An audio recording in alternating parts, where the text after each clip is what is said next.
I am Joshua, 31, and for my parents' 40th anniversary, I flew 3,000 miles with a gift wrapped in gold paper.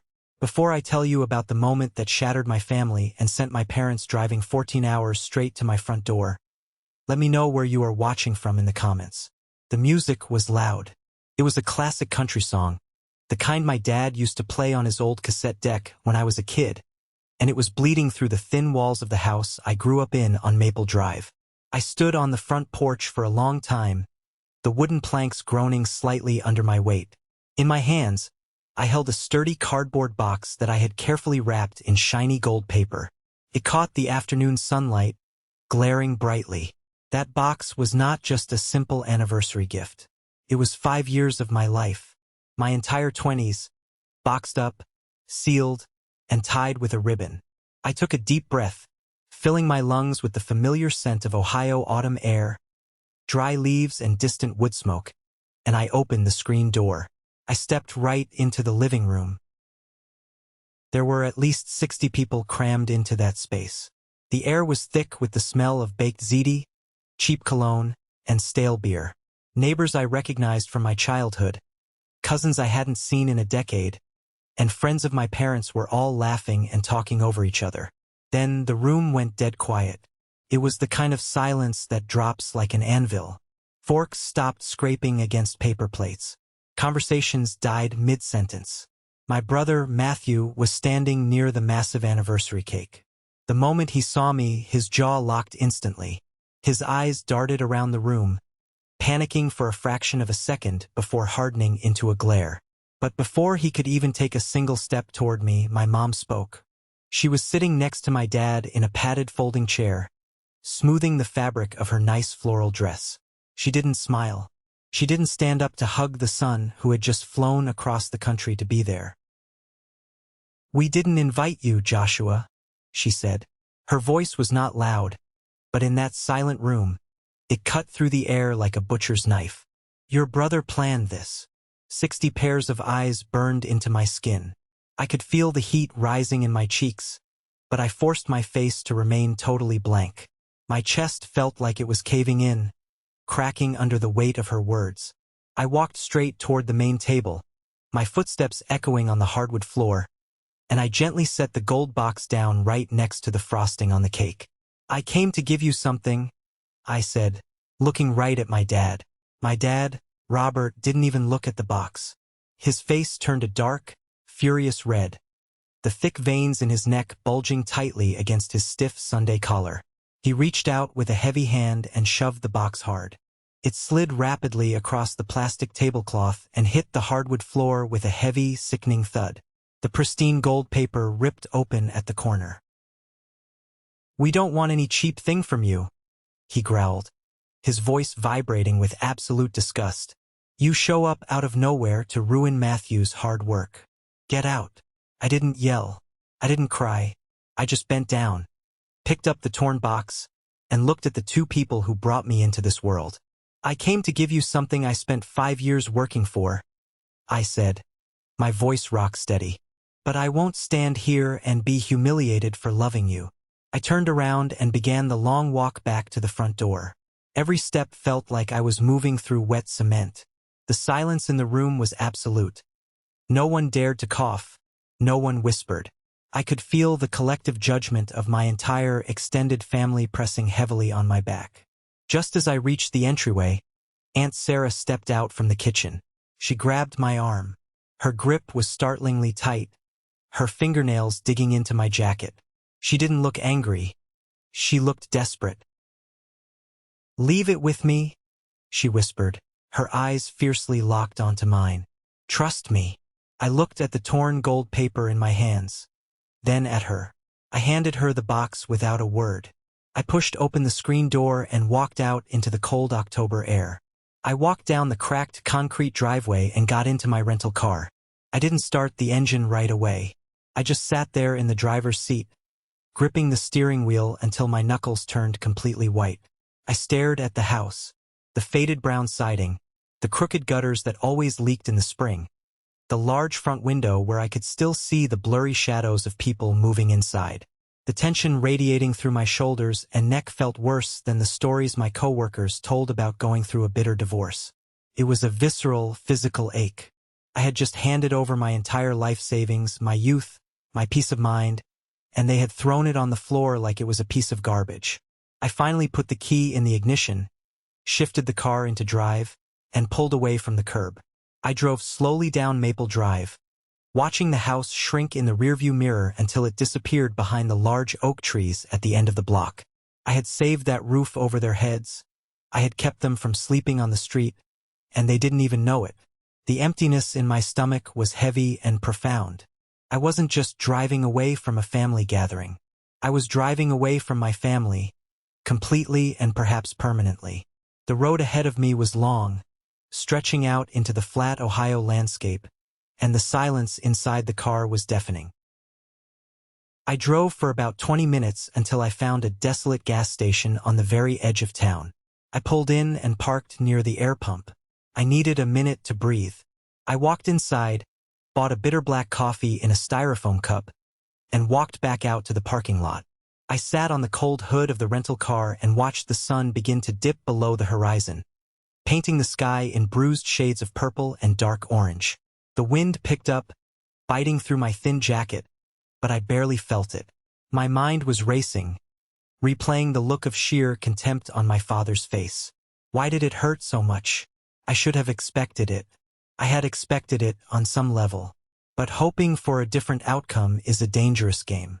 To understand why that box was so incredibly heavy, and why my dad's reaction felt like a bullet straight to the chest, you have to understand the massive shadow I grew up in. I wasn't just the second born in the Mitchell family. I was the ghost of the family.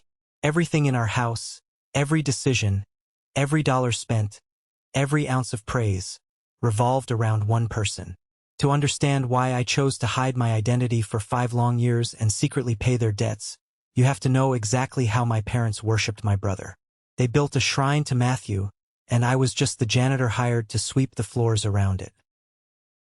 Growing up in Hardin, Ohio, the rules of our household were incredibly simple and strictly enforced.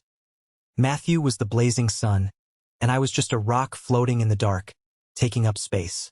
Matthew was loud, athletic, and possessed a charismatic charm that easily manipulated adults into giving him whatever he wanted. I was quiet, kept my head down, and buried myself in books to escape the constant noise of his achievements. Whenever company came over, my dad would puff out his chest, put his heavy arm proudly around Matthew's shoulder, point a finger at the two of us, and deliver his favorite punchline. "Matthew got the brains and the brawn," my dad would say with a booming laugh. "And Joshua, well, Joshua is just Joshua." Everyone in the room would laugh. The aunts, the uncles, the neighbors. I learned very early on to force a polite smile and stare at my shoes, but every single time he said it, a little piece of my self-worth chipped away and shut down. When Matthew graduated high school, my parents practically emptied their savings to buy him a used Porsche. They said he deserved a luxury car for his potential. He crashed that Porsche into a ditch 6 months later while driving recklessly. Instead of punishing him, my parents quietly drained my entire college fund to pay for his legal fees and buy him a replacement truck. When I brought home straight A's and a scholarship letter, my report cards stayed on the kitchen counter for days until my mom finally tossed them in a junk drawer. I was a spectator in my own home, watching a movie where I wasn't even listed in the credits. The day I turned 18, I made the only logical decision I could make to survive. I packed my entire life into 2 battered suitcases and 1 taped-up cardboard box. I had been accepted into a demanding nursing program in Denver, Colorado. I had spent my senior year working double shifts washing dishes at a local diner just to pay for my one-way bus ticket and first month's rent out west.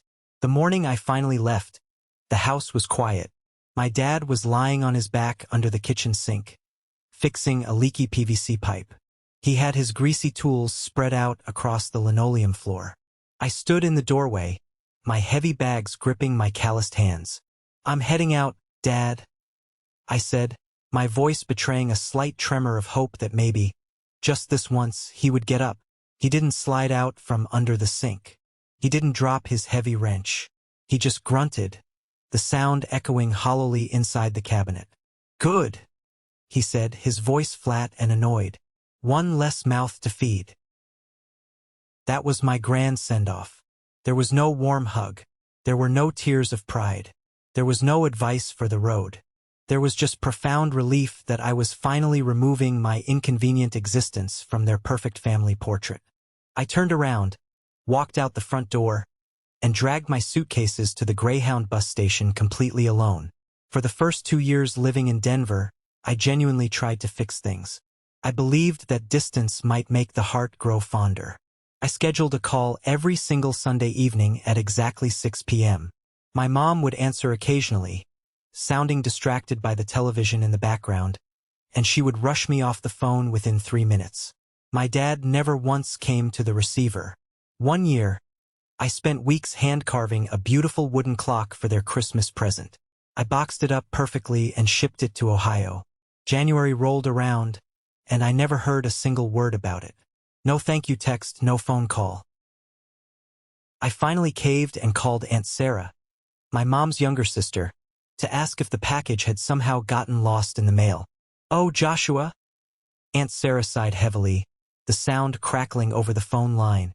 "Matthew told them you probably bought it at a cheap thrift store. I saw it sitting in the garage garbage can yesterday, completely covered in sawdust." I held the phone to my ear, my vision blurring slightly. I thanked her and hung up. That was the exact day I stopped calling. They didn't just forget me.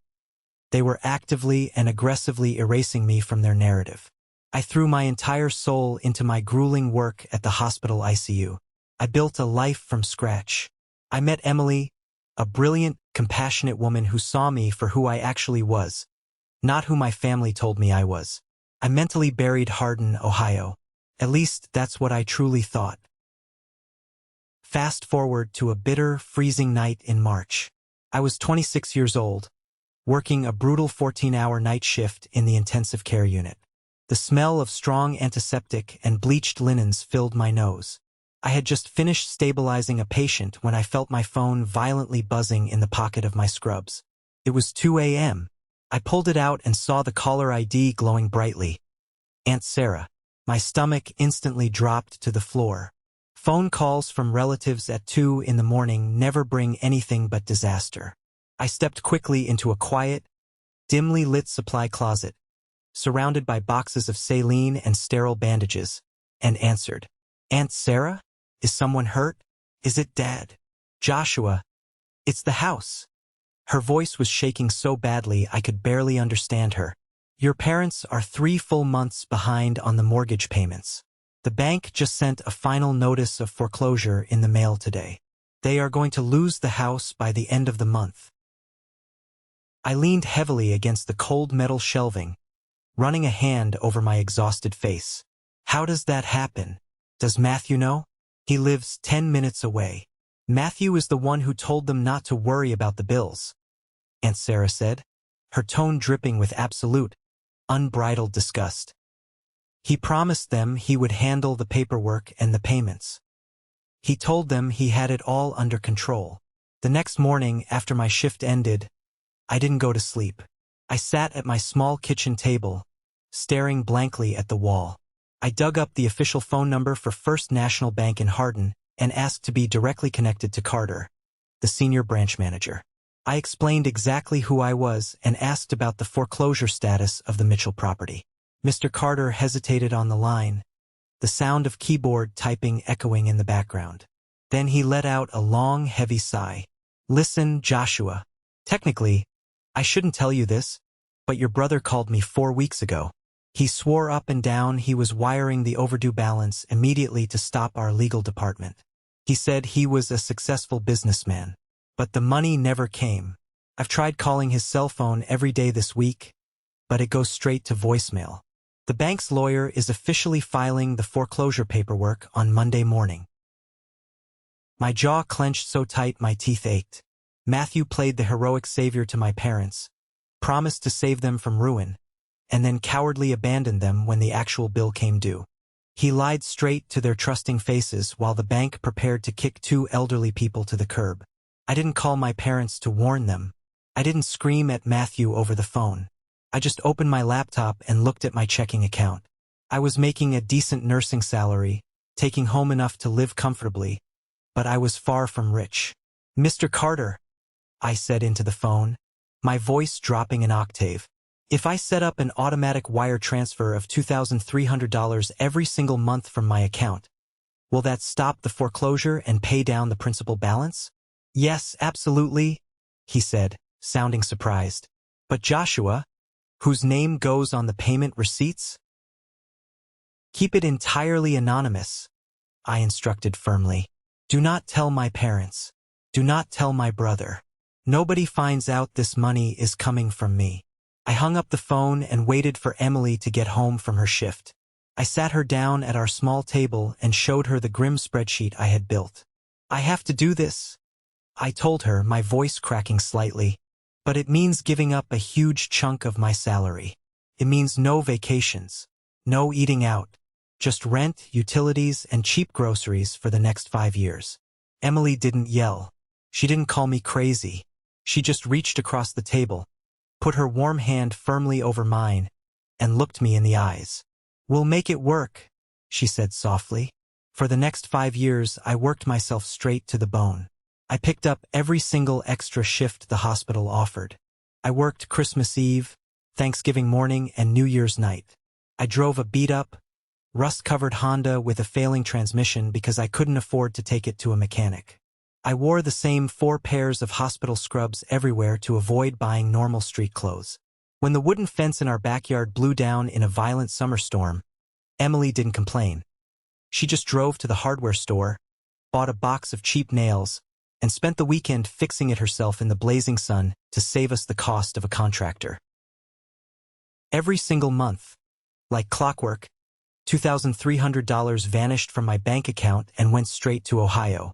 It was grueling. I was utterly exhausted. I even had to turn down a major promotion to a management position because the required training schedule would conflict with my ability to work lucrative overtime shifts. But every month, I logged into the portal and watched the principal balance on my parents' house slowly drop. 3 miserable years into the payment plan, Aunt Sarah called me on Thanksgiving afternoon. "You need to know what's happening here right now," she said, her voice shaking with absolute fury. "Robert just gave a grand toast at the dinner table." He stood up, raised his glass of wine to Matthew, and thanked him publicly for saving the family house. Matthew sat there, smiled, and told them it was no big deal. He told them he's the one paying the mortgage. I gripped my phone so tightly the plastic case creaked. "He took the credit?" "It gets significantly worse," Sarah said.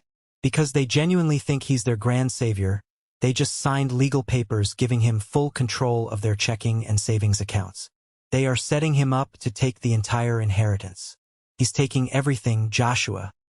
He's bleeding them dry of their retirement funds while you sit in Denver and pay the bills." My blood boiled in my veins. Matthew was deliberately stealing my sacrifice to permanently cement his status as the golden child. I wanted to scream, but I forced myself to stay quiet. I wanted the house fully paid off. I wouldn't let my anger ruin my ultimate goal. 5 years passed. 60 agonizing, exhausting months. The final payment cleared the bank system. The total amount transferred from my sweat and tears was $137,412. The house on Maple Drive was entirely paid off. No more bank threats. No more debt. A week later, I was scrolling online and saw Matthew's arrogant post on Facebook. He was hosting a massive 40th anniversary party for my parents.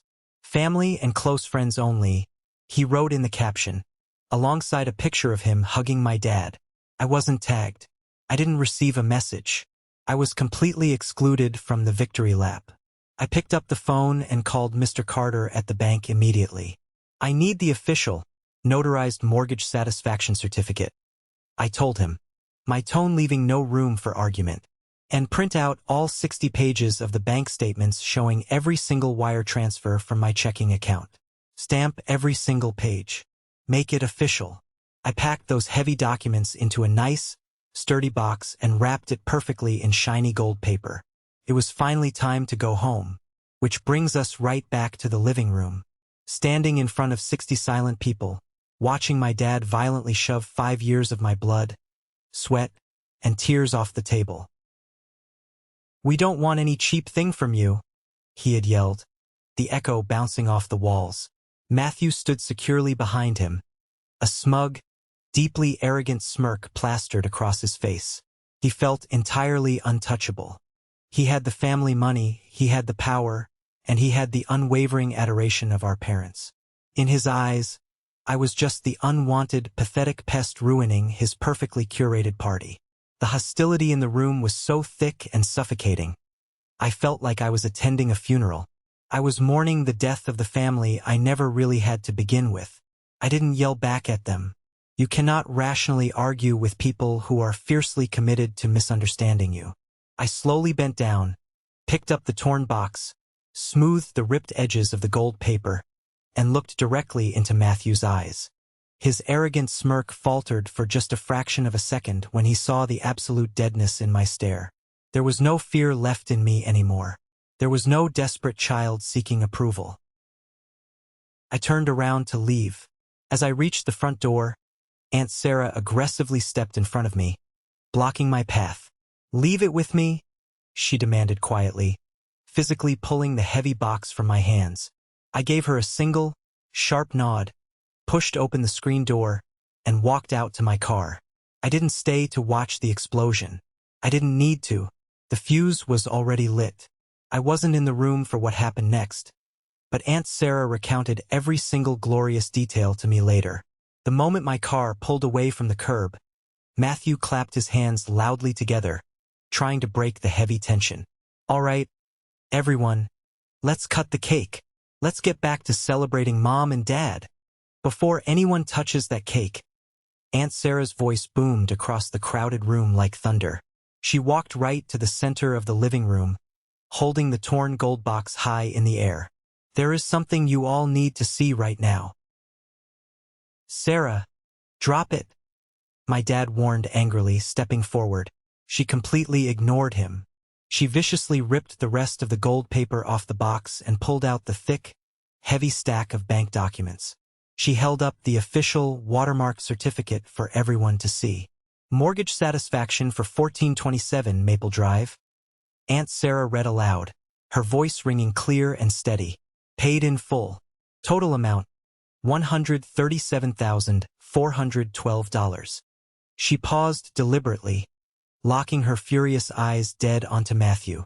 "Paid entirely by Joshua Robert." The room completely froze. No one moved. No one breathed. Aunt Sarah violently pulled out the 60 pages of bank statements and fanned them out. 60 months. $2,300 every single month. Direct from Joshua's checking account in Denver. He worked double shifts for 5 agonizing years to save this house from foreclosure, while your precious golden boy lied straight to your faces and stole his credit. This is a moment that changed everything, when I finally regained control of my life. Thank you for your patience in getting this far. You are amazing. Please help me like the video and leave a comment with the number 1 below so I know you've been with me this far. This will not only help more people find this story, but also let me know that my experiences are meaningful to someone. Your support is the biggest motivation for me to continue sharing the rest of this journey. My dad's face went completely, shockingly pale. All the angry red color drained from his skin as he stared at the official papers clutched in Aunt Sarah's shaking hand. He slowly turned his head, his neck popping in the dead silence of the room, to look at his favorite son. "Matthew?" my dad said, his voice dropping to a terrifying, hollow whisper. "You told me you were paying the bank. You swore to me on your mother's life." Matthew took a quick step backward, holding both of his hands up defensively in front of his chest. Sweat began to bead on his forehead. "Dad, I meant to. I handled the initial paperwork with the lawyer. Joshua is just trying to manipulate the situation to make me look bad in front of everyone. Those papers are probably fake. You know how he is." Uncle John, my dad's brother, stepped aggressively out of the crowd. He was a retired police officer, a massive man with a no-nonsense attitude, and he certainly didn't play games. He snatched the thick stack of papers from Aunt Sarah's hands and examined the raised bank seals and the signature of Mr. Carter at the bottom. "These are certified, official bank records, Robert," Uncle John said, his voice rumbling with authority as he looked at my dad. "Every single dime came directly from Joshua's account in Denver. Your golden boy didn't pay a red cent." Aunt Donna, my dad's sister, crossed her arms tightly across her chest and glared at Matthew with unmasked revulsion. "You let your younger brother starve and work himself to death to pay your parents' bills, and then you stole the credit just to get control of their bank accounts? You make me sick to my stomach, boy." The shocked murmurs in the room rapidly grew louder. Disgust, absolute anger, heavy judgment. Matthew frantically looked around the room, making eye contact with neighbors and cousins, realizing he was completely surrounded by people who now knew exactly what he was. His perfect, charming facade had entirely shattered, and the ugly, cowardly truth was bleeding out onto the floor for everyone to finally see. He didn't apologize to his parents. He didn't try to explain himself further. Like the absolute coward he always was, he grabbed his car keys from the side table, aggressively pushed past Mrs. Patterson, slipped through the sliding glass door in the kitchen, and sprinted to his car. A few seconds later, the entire party heard his tires screeching violently against the asphalt as he sped away from the house, abandoning the mess he had created. The celebratory atmosphere of the anniversary party died instantly and permanently. The guests, feeling the crushing weight of the family tragedy they had just witnessed, quietly gathered their coats and purses and began slipping out the front door one by one. Nobody wanted to look my parents in the eye. Mr. Jenkins, the elderly man who had lived next door since before I was even in diapers, stopped at the doorway on his way out. He slowly turned around and looked back at my dad, who was now slumped heavily in his folding chair, staring blankly at the floor. "You threw a good boy away, Robert," Mr. Jenkins said softly, his voice full of pity. "I truly hope your stubborn pride keeps you warm at night, because you don't have much else left." When the house was finally completely empty, the silence was agonizing. My dad sat alone at the long table, surrounded by half-eaten pieces of anniversary cake, crumpled napkins, and dirty paper plates. He slowly reached out with a trembling hand and pulled the massive stack of bank statements toward him. My mom sat right next to him, her hands covering her mouth, shaking violently. For 2 agonizing hours, they didn't speak a single word to each other. Dad just flipped through the pages, page after page, month after agonizing month. $2,300, $2,300, $2,300. My name, Joshua Robert, printed clearly on every single line of every single page. He saw the specific transaction dates. He saw payments made on Thanksgiving, on Christmas, on my own birthdays, days when they hadn't even bothered to pick up the phone to call me. While they were ignoring my existence, I was sending them a massive portion of my salary just to keep a solid roof over their heads. My mom finally put her face in her hands and began to sob loudly, the sound tearing through the quiet house. The horrible realization washed over her. She had sat there, quiet and compliant, and allowed her husband to publicly humiliate and banish the very son who had sacrificed his entire youth for their survival. Dad finally reached the last page of the stack, the heavy payoff certificate. He slowly ran his rough thumb over the raised gold foil of the official bank stamp. And for the very first time in 40 years of marriage, Robert Mitchell completely broke down. He wept. He cried so incredibly hard his chest heaved and he gasped for air. He had violently pushed his own son's bleeding heart off a table, choosing the charming liar over the silent savior. He abruptly stood up from the table, aggressively wiped his wet face with the back of his sleeve, and looked down at my mom with a look of fierce determination she hadn't seen in decades.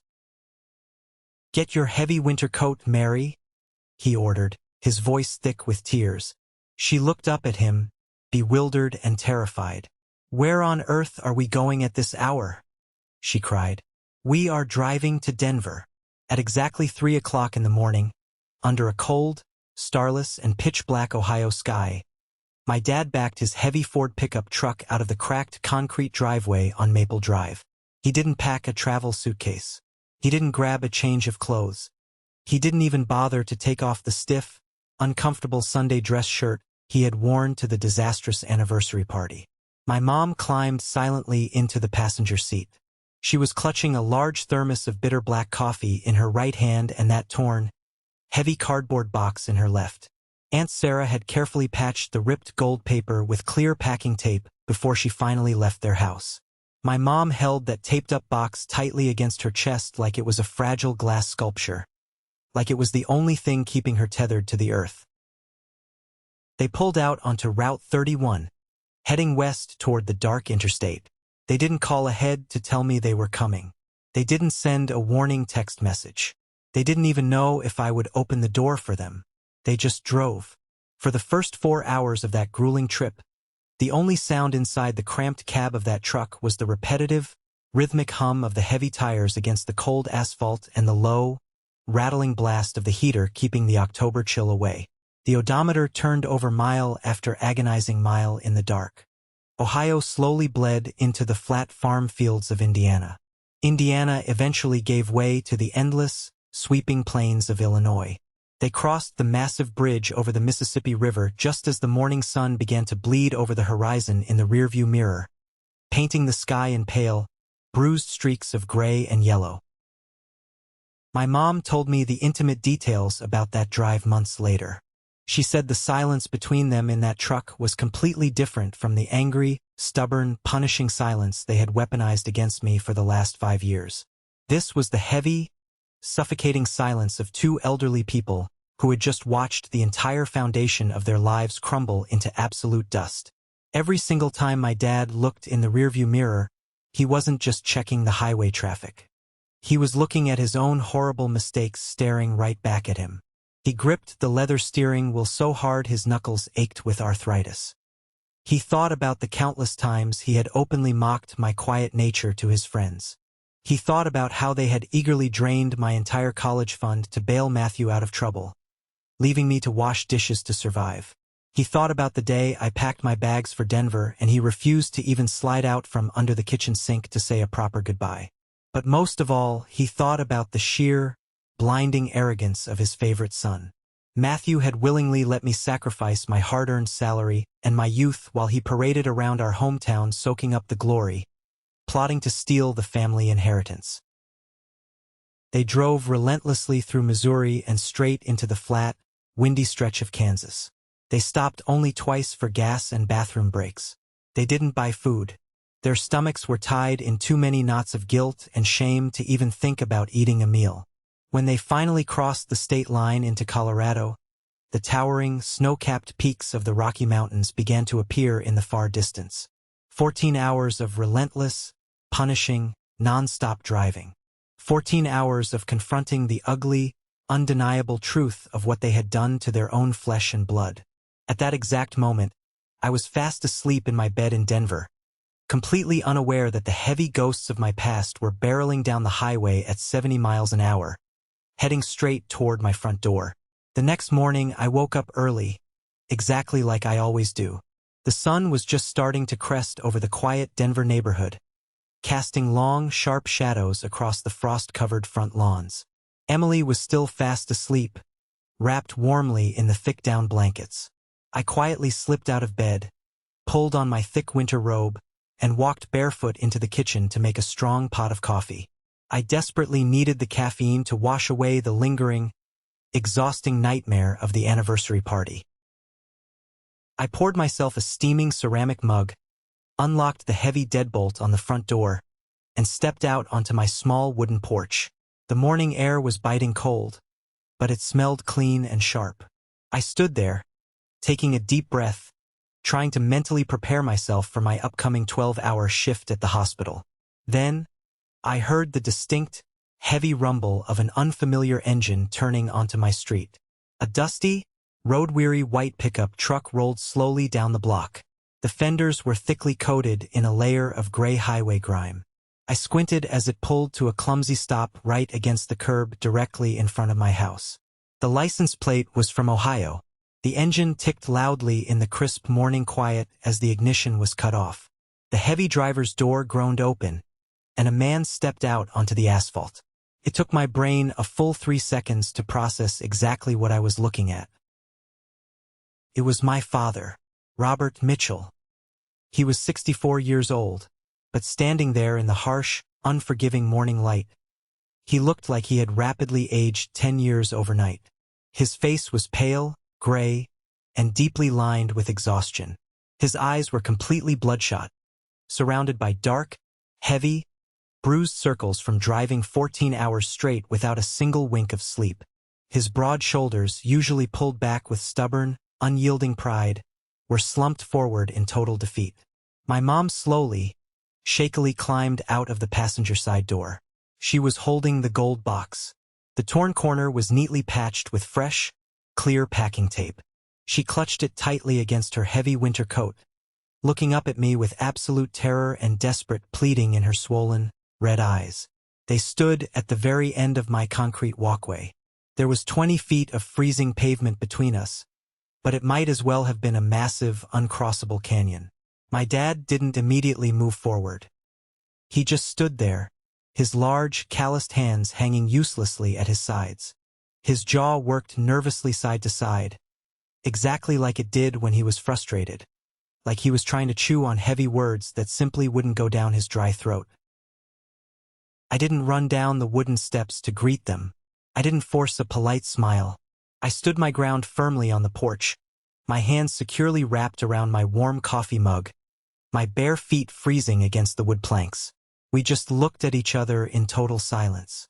A neighbor's dog barked a few houses down. A lawn sprinkler hissed to life across the street. The entire ordinary world kept moving forward around us while my fractured family stood completely frozen in time. Finally, my father took a slow, heavy step forward. His voice, usually a booming, intimidating instrument of absolute authority, was stripped down to an incredibly fragile, raspy whisper. "I'm sorry," he said. 2 simple words. 7 letters. I had waited my entire 31 years of life to hear those words come from that man's mouth. He swallowed hard, his Adam's apple bobbing, and tried again. His voice cracked violently on the next sentence. "Joshua." I pushed away the only person who was actually holding us up. "I violently shoved your heart right off a table in front of the whole world. I am so deeply, terribly sorry." I didn't collapse in a puddle of tears. I didn't rush forward to embrace him. I stood tall on my porch, letting the cold Colorado wind bite my face, and I let those heavy words land exactly where they needed to land in my soul. I absorbed the apology, but I didn't instantly absolve him. My mom broke first. She let out a sharp, agonizing sob and practically ran up the concrete walkway, stopping abruptly right at the bottom of the wooden porch stairs. She didn't try to climb them. She knew without asking that she had to wait for my permission to enter my space. "Joshua, please," she cried, tears spilling hot and fast down her wrinkled cheeks. Deep down, I think I always knew Matthew wasn't telling the truth. I saw the inconsistencies in his stories, but I was so incredibly scared. I was scared of arguing with your father. I was scared of losing Matthew's affection. I let him push your beautiful gift off that table, in front of all our friends, and I just sat there like a statue. I will never, ever forgive myself for being such a miserable coward. I looked down at her. I looked at the dark, heavy bags under her eyes, the desperate, knuckle-white grip she had on the box I had bled for, the fierce, burning anger that had been boiling inside my chest for 5 long years suddenly lost its searing heat. It didn't magically disappear, but it fundamentally changed shape. It turned into a profound, exhausted sadness for 2 people who had been blinded by their own toxic favoritism. I took a slow step back, reached out, and opened the front screen door wider. "Come inside," I said simply, my voice completely level.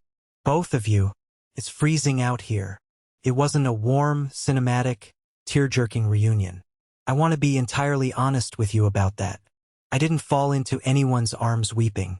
I walked them into my small kitchen, pulled out 2 mismatched wooden chairs at the cheap estate sale dining table where Emily and I ate all our quiet meals, and told them to sit down. I walked to the sink and poured them 2 large glasses of ice water. My hands were perfectly steady. I had spent 5 years learning exactly how to control my intense emotions in high-stress trauma situations at the hospital. I set the glasses down, sat directly across from my parents, and looked at them. Emily came out of the bedroom a few minutes later, tying the belt of her robe. She saw my parents sitting awkwardly at our table, looking absolutely wrecked and out of place. She didn't gasp. She didn't ask questions. She just walked over, placed a warm, supportive hand firmly on my shoulder, gave my dad a curt, serious nod, and quietly went into the living room to give us privacy. She knew this was my specific battle to fight, and she respected my space. "I am glad you drove here," I said, my voice calm but laced with absolute steel. But showing up one single time with a desperate apology does not automatically erase 5 years of total silence. It doesn't magically erase a lifetime of making me feel like I was a burden in my own home. My dad nodded rapidly. He didn't try to argue with me. He didn't offer a single pathetic excuse. "You are absolutely right," he said, staring intently down at his bruised, calloused hands resting on my table. "I have absolutely no right to sit here and ask for your immediate forgiveness. I just needed to look you directly in the eye and tell you that you are a vastly better man than I ever was. If we are going to have any kind of relationship moving forward," I continued, leaning slightly across the table to ensure they felt the gravity of my words, "things are going to be fundamentally different. I love you both. I proved that by sacrificing my 20s to save your home. But I absolutely refuse to ever go back to being invisible. I will never play second fiddle again." My mom nodded furiously, her hands clasped tightly together in her lap, fresh tears welling in her eyes. "I need you to completely understand something," I told my dad, locking eyes with him. "I don't need you to repay the money. That was a gift to keep a roof over your heads. But I will never again tolerate being treated like a second-class citizen just so Matthew can feel tall. If he is running the show, if he is the golden boy, I am out. Permanently. You will never see me again." My dad sat up straighter in his chair. A flash of hard, intense anger crossed his exhausted face. But for the first time in my life, that anger wasn't directed at me. "Matthew is entirely done," he said grimly, his jaw clenching tight. "When we finally left the house last night, I called his phone and left him a voicemail. I told him he is no longer welcome on my property. And first thing tomorrow morning, I am calling a ruthless lawyer." He took a deep, shaky breath. He maliciously manipulated us into giving him full power of attorney. He was actively trying to position himself to steal the entire inheritance and leave you with absolutely nothing. We are having the lawyer completely revoke his access to every single bank account. We are rewriting the will immediately. He gets nothing, not a single red cent. He used your grueling salary to build his massive ego, and I will be damned if I let him take another thing from this family. Hearing my fiercely stubborn father actively defend me, actively choose my well-being over Matthew's, felt entirely surreal. It was a massive tectonic shift in the foundation of my life. It felt like I was finally breathing oxygen after drowning for 30 years. We sat at that small table for 3 full hours. The morning sun came fully up, filling the kitchen with bright, harsh daylight. We didn't solve everything. You cannot magically fix 3 decades of toxic favoritism and 5 years of deep betrayal in a single morning conversation over tap water. But for the very first time in my 31 years of life, my parents actually saw me. They saw the independent man I had become. They saw the immense strength it took to carry their heavy financial burdens in total, agonizing silence. When they finally stood up to leave and find a local motel to sleep off the grueling drive, my dad turned to me at the front door. He awkwardly reached out, and for the first time since I was a little boy playing in the yard, he pulled me into a tight, fierce, desperate hug. "I am so incredibly proud of you, Joshua," he whispered into my shoulder, his voice breaking. "I should have said it every single day of your life." News travels through a small, working-class town like Hardin, Ohio, faster than a raging wildfire in dry brush. By Sunday morning, exactly half the town knew that Matthew Mitchell was an absolute, undisputed fraud who had lied about paying his parents' mortgage to steal the glory. By Monday afternoon, the other half knew the rest of the ugly, shameful details. Aunt Sarah and Uncle John made absolutely sure the correct, factual version of the story was told loudly at the local diner, at the hardware store, and in the parking lot after church services. The people in town didn't necessarily confront Matthew directly in the streets. They didn't have to yell at him or throw stones. They employed a much more brutal, effective tactic. They simply stopped talking to him. The local mechanics suddenly stopped giving his truck priority scheduling. The guys he used to drink cheap beer with at the local tavern on Friday nights suddenly found themselves way too busy to hang out. The cashiers at the grocery store stopped making friendly small talk and just handed him his printed receipts in awkward, heavy silence. In a tight-knit town of 4,000 people, that kind of collective, impenetrable silence is an absolute social death sentence. It is its own terrible, inescapable verdict. True to his word on my porch, my dad marched aggressively into the local bank branch the very next Tuesday. He sat down across the heavy mahogany desk from Mr. Carter and personally signed the legal documents completely revoking Matthew's access to all joint checking and savings accounts. Then, he drove his truck straight to his lawyer's office downtown.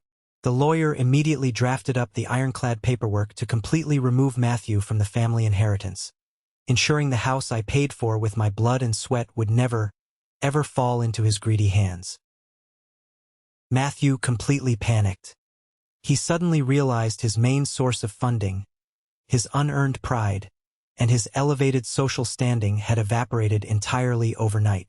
3 days after the disastrous anniversary party, he sent a massive, desperate group text message to the entire extended family, including my number. It was a long, winding, pathetic paragraph about how Aunt Sarah had maliciously manipulated the entire situation to turn everyone against him.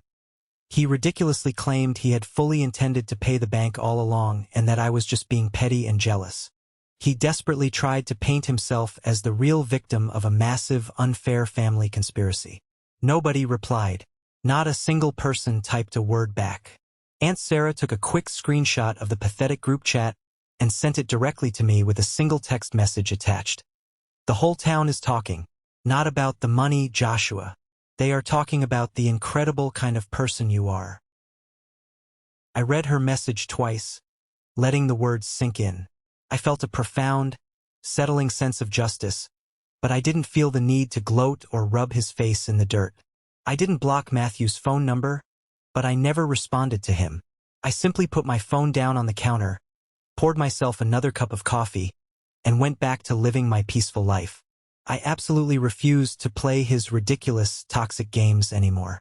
That all happened several months ago. The heavy dust has finally settled. The initial shock has worn off, and a brand new, healthier reality has taken shape in my life. The world didn't magically pause just because my family finally realized my worth. The hospital didn't close its doors. I still had to clock in at the ICU. I still had to check patient vitals, start difficult 4 lines, and deal with the exhausting, chaotic reality of working in emergency medicine. But the heavy, suffocating weight I had been dragging around on my shoulders for years was finally gone. I walked taller down the hospital corridors. I breathed easier in my own home. Because the mortgage was finally paid off, I got to keep my entire salary. For the first time in 5 years, my bank account started to actually grow. I was finally able to accept the major promotion to head charge nurse because I no longer had to kill myself working endless overtime shifts just to cover my parents' debts. Emily and I took our first real vacation to the mountains, and we actually ordered appetizers at dinner without silently doing the math in our heads. My dad calls me every single Sunday evening at exactly 7 p.m. without fail. He never misses a call. Sometimes we talk for a full hour about local politics, the changing weather, or the new wooden deck I am building in the backyard. Sometimes the call only lasts 10 minutes because I'm tired from a shift. But he always makes the effort. He asks about Emily's day. He asks about the stress of my work. He actually stops talking and listens when I speak. My mom started sending me handwritten letters in the mail every few weeks. They aren't long, dramatic, weeping apologies. They are just little, sweet notes written on the familiar floral stationery she has used since I was in middle school. Saw a beautiful blue jay in the yard today, and remembered how much you loved birds when you were a little boy. Thinking of you. Love, Mom. Small things. Real things. Consistent, undeniable proof that she is actively thinking of me. This past Christmas, they did something I genuinely never thought I would see in my lifetime. They bought expensive airline tickets and flew all the way to Denver to spend the holiday week with Emily and me. My dad is absolutely terrified of flying. He white-knuckled the armrests the entire flight, but he got on that plane anyway just to see my face. My mom brought 3 massive tins of her homemade chocolate chip cookies, packed safely in layers of bubble wrap. We ate a quiet, beautiful holiday dinner at my cheap estate sale kitchen table. We laughed loudly. We drank good red wine. And absolutely nobody mentioned the empty chair in the room where Matthew might have sat. Matthew is no longer the center of our universe. He is just a bitter ghost haunting his own bad decisions back in Ohio. I didn't brutally cut him off out of pure spite. That's not what this is. I just simply stopped chasing a relationship with a deeply selfish person who only ever saw me as an obstacle to his own greatness. If he ever truly wants to be a part of my life, he knows exactly where to find me. But he doesn't get to hold the pen and rewrite the narrative of our family anymore. The pen belongs to me now. Just the other evening, while Emily and I were washing up the dinner dishes in the kitchen, she leaned over, gently bumped her shoulder against mine, and asked me a profound question.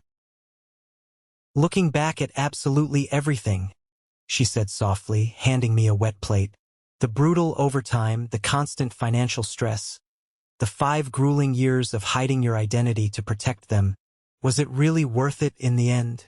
I dried the ceramic plate slowly, set it carefully on the metal drying rack, and thought about it. I looked out the kitchen window at the quiet, peaceful life I had built with my own 2 hands.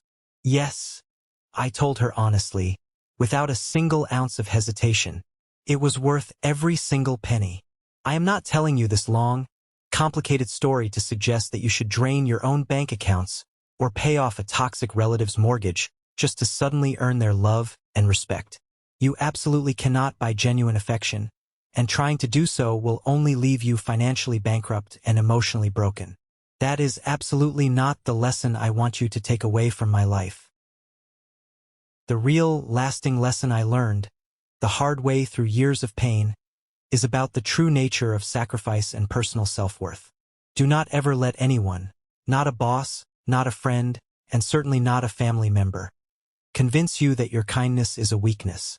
My quietness was never submission. It was immense, calculated strength. I didn't win my parents back with a fat check. I won them back by establishing an unbreakable, ironclad boundary and flat out refusing to disappear when they tried to completely erase me from their lives. Sometimes the people who make the least noise in the room are the ones carrying the most incredible weight on their shoulders. You have to be willing to stand up, push back from the table, and walk out the front door when respect is no longer being served. Family is not just about sharing the same blood. It is a daily, consistent demonstration of mutual respect, loyalty, and truth. If someone in your life is selfishly demanding your light just so they can shine a little brighter, you have every right to cut the cord, leave them in the dark, and walk boldly into your own dawn. This is a moment that changed everything, when I finally regained control of my life. Thank you for your patience in following me this far. You are amazing. Please help me like the video and leave a comment below so I know you've been with me.